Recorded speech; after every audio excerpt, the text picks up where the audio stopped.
Hello, hello, hello. This is Ross Vertel, faithful reader on the forums, coming to you on another day with more spoilers for Realm of Fear. I believe today is day 5. I really wish I'd had some notes to consult with this again, but I am in fact driving from work. So looking into the 2 cards for today, and they're in fact the last 2 cards in the set. You heard that correctly. There are only 35 cards in the set. Make of that what you will. However, we're going to start with the Starfleet personnel. He is Harris. Yeah, alright. Skills are alright. But it's that game text where you can really start to get some good things going. If you want, you can look at the bottom card of your deck. If it's a personnel, put it right into your hand. So I did look at ways to exploit this somehow, and there's just not a lot of ways to manipulate the bottom card of your discard pile. The bottom card of your draw pile. There are ways to put cards in there from your discard pile, not a whole lot. There are also some ways to cycle a card from your hand into the bottom of your deck, but what's the point of putting a card at the bottom of your deck only to draw it? It is a nice benefit since you do get a bit of a it is worth your counters if you're able to get the draw, though. So yeah, nice little bonus that you'll probably get more often than not, given how prevalent personnel are in the game.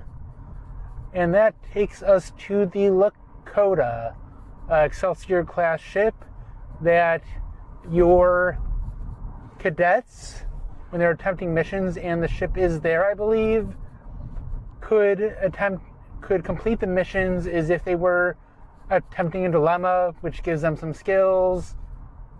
Obviously, I'm not crazy about the potential resurgence of cadet decks, but there are a few things to keep in mind.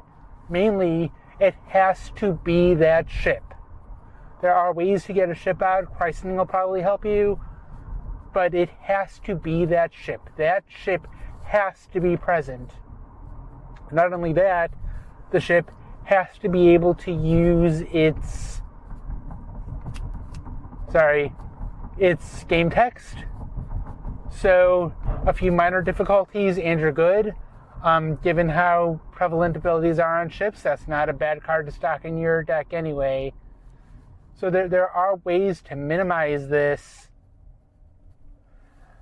And then in the show notes, I will put the intelligence missions that are tentable by Federation down below, which does have a pretty good selection. There's some 50-pointer. There's at least one 50-pointer. There's at least a 40-pointer.